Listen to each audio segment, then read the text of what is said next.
നമസ്കാരം. പോറ്റിയെ കയറ്റിയ പാരടിപ്പാട്ടിൽ ഒടുവിൽ കേസെടുത്തു. നിയമോപദേശത്തിന്റെ അടിസ്ഥാനത്തിലാണ് പോലീസ് കേസെടുത്തിരിക്കുന്നത്. അയ്യപ്പന്റെ പേര് ഉപയോഗിച്ച് മതവികാരം വ്രണപ്പെടുത്തിയെന്നാണ് പോലീസ് റിപ്പോർട്ട്. അയ്യപ്പന്റെ പേര് ഉപയോഗിച്ചതിൽ കേസെടുക്കാമെന്നും മതവികാരം വ്രണപ്പെടുത്തിയെന്നുമായിരുന്നു പോലീസിന്റെ റിപ്പോർട്ട്. തിരുവനന്തപുരം സൈബർ പോലീസാണ് വിഷയത്തിൽ കേസെടുത്തിരിക്കുന്നത്. ഗാനരചയിതാവും പ്രചരിപ്പിച്ചവരും പ്രതികളാണ്. പ്രസാദ് കുഴിക്കാലയുടെ പരാതിയിലാണ് കേസെടുത്തിരിക്കുന്നത്. കേസിൽ ഗാനരചയിതാവ് ഉൾപ്പെടെ 4 പേരെ പ്രതി ചേർത്തു. കുഞ്ഞബ്ദുള്ള, ഡാനിഷ് മലപ്പുറം, CMS മീഡിയ, സുബൈർ പന്തലൂർ എന്നിവരാണ് പ്രതികൾ. മതവികാരം വ്രണപ്പെടുത്തിയതിനും ഇരു വിഭാഗങ്ങൾ തമ്മിൽ സ്പർദ്ധയുണ്ടാക്കിയതിനുമാണ് കേസ്. ഗാനരചയിതാവിന്റെ പേര് GP കുഞ്ഞബ്ദുള്ള എന്നാണെങ്കിലും FIRൽ പേര് രേഖപ്പെടുത്തിയിരിക്കുന്നത് കുഞ്ഞുപിള്ള എന്നാണ്. അയ്യപ്പ ഭക്തി ഗാനത്തിന്റെ പാരടിക്കെതിരെ തെരഞ്ഞെടുപ്പ് കമ്മീഷന് പരാതി നൽകുമെന്ന് CPM പത്തനംതിട്ട ജില്ലാ സെക്രട്ടറി രാജു എബ്രഹാം നേരത്തെ പ്രതികരിച്ചിരുന്നു.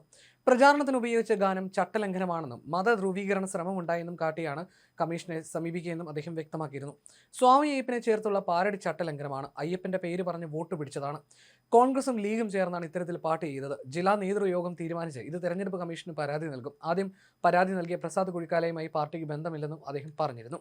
തോൽവിയുടെ യഥാർത്ഥ കാരണം പരിശോധിക്കാതെ CPM പാട്ടിനെ പേടിച്ച് നടക്കുന്നു എന്നാണ് PC വിഷ്ണുനാഥ് MLA ആരോപിച്ചത്. പാട്ട് ഇനിയും പാടും. CPM നേരിട്ട് പരാതി നൽകിയാൽ വിഷയം വീണ്ടും ചർച്ചയാകും. അവഗണിക്കണമെന്നും അല്ലെങ്കിൽ നിയമസഭാ തെരഞ്ഞെടുപ്പ് കാലത്തടക്കം തിരിച്ചടിയാകുമെന്ന ആശങ്ക ഒരു വിഭാഗം നേതാക്കൾക്കുണ്ട്.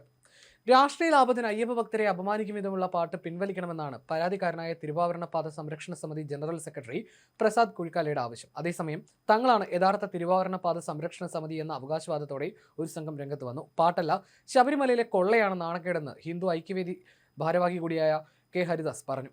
ഗാനം മതവികാരത്തെ വ്രണപ്പെടുത്തുന്നതാണെന്ന് ആരോപിച്ച് CPMും രംഗത്തെത്തുകയായിരുന്നു. ഗാനം സോഷ്യൽ മീഡിയയിൽ നിന്ന് നീക്കണമെന്നായിരുന്നു പരാതിക്കാരനായ പ്രസാദ് ആവശ്യപ്പെടുന്നത്. അയ്യപ്പസ്വാമിയെ ലോകത്തിന് മുന്നിൽ അവഹേളിക്കുന്ന പാരടിയാണിതെന്നും അണിയറ പ്രവർത്തകരുടെ ചേതോ വികാരം പരിശോധിക്കണമെന്നുമായിരുന്നു പ്രസാദ് കുഴിക്കാലയുടെ ആവശ്യം. പാരടിക്കെതിരെ പ്രസാദ് കഴിഞ്ഞ ദിവസമാണ് DGPക്ക് പരാതി നൽകിയത്. സമാനമായ ആരോപണമാണ് CPM നേതാക്കൾ ഏറ്റുപിടിച്ച് രംഗത്ത് വന്നത്. അതേസമയം ഗാനവിവാദം നീണ്ടു നിൽക്കുന്നത് തങ്ങൾക്ക് അനുകൂലമാകുമെന്നാണ് കോൺഗ്രസ് കണക്കൂട്ടുന്നത്. തദ്ദേശ തിരഞ്ഞെടുപ്പോടെ അവസാനിക്കുമെന്ന് കരുതിയ സ്വർണ്ണപ്പാളി വിഷയം ഇപ്പോൾ വിവാദങ്ങൾ കാരണം നിയമസഭാ തെരഞ്ഞെടുപ്പിലേക്ക് നീളുന്ന അവസ്ഥയാണ്. പാട്ടിനെതിരെ പരാതിയിൽ CPM രംഗത്ത് വന്നതോടെ വിഷയം കൂടുതൽ ചർച്ചയാവുകയുമാണ്. ഗാനത്തിനെതിരെ CPM രംഗത്ത് വരുന്നത് കൈവിട്ട കളിയാണെന്നും കേരളം ജാഗ്രത പുലർത്തണമെന്നുള്ള മുന്നറിയിപ്പുമായി കോൺഗ്രസ് നേതാവ് VT ബൽറാം നേരത്തെ രംഗത്ത് വന്നിരുന്നു. പാരടി പാട്ടിൽ അപകടകരമായ ചർച്ചകളിലേക്കാണ് CPM വഴി തുറക്കുന്നത്. പാട്ടെഴുതിയ ആളുടെയും മറ്റ് അണിയറ പ്രവർത്തകരുടെ പേര് വിവരങ്ങൾ പുറത്തു വന്നതിന് ശേഷമാണ് ഇത് മതനിന്ദയാണെന്ന നിലയിലുള്ള പ്രചാരണത്തിന് CPMന്റെ ഉയർന്ന നേതാക്കൾ തന്നെ നേതൃത്വം നൽകിയതെന്നും ബൽറാം ഫേസ്ബുക്ക് പോസ്റ്റിൽ വിമർശിച്ചിരുന്നു. മറ്റ് പല വിഷയങ്ങളിലും എന്നതുപോലെ തന്നെ CPM ഇതും വർഗീയ വിഷയമാക്കുകയാണെന്നും അദ്ദേഹം പറഞ്ഞിരുന്നു. CPM പരാതിയെ രൂക്ഷമായി പരിഹസിച്ചുകൊണ്ടായിരുന്നു KPCC working president PC Vishnunath രംഗത്ത് വന്നത്.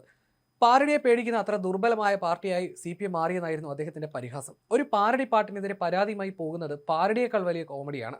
ആ കോമഡിയിലേക്കാണ് ഇപ്പോൾ CPM എത്തിയിരിക്കുന്നത്. ഇന്നലെ വരെ ആവിഷ്കാര സ്വാതന്ത്ര്യത്തിന് വേണ്ടി മുറവിളി കൂട്ടുക, എന്നിട്ട് ഒരു പാട്ട് തങ്ങളെ പേടിപ്പിക്കുന്നുവെന്ന് പറഞ്ഞ് പോലീസിനെയും തെരഞ്ഞെടുപ്പ് കമ്മീഷനെയും സമീപിക്കുക. ഈ അവസ്ഥ അങ്ങേയറ്റം ദയനീയവും സഹതാപം അർഹിക്കുന്നതാണെന്നും PC വിഷ്ണുനാഥ് വ്യക്തമാക്കിയിരുന്നു.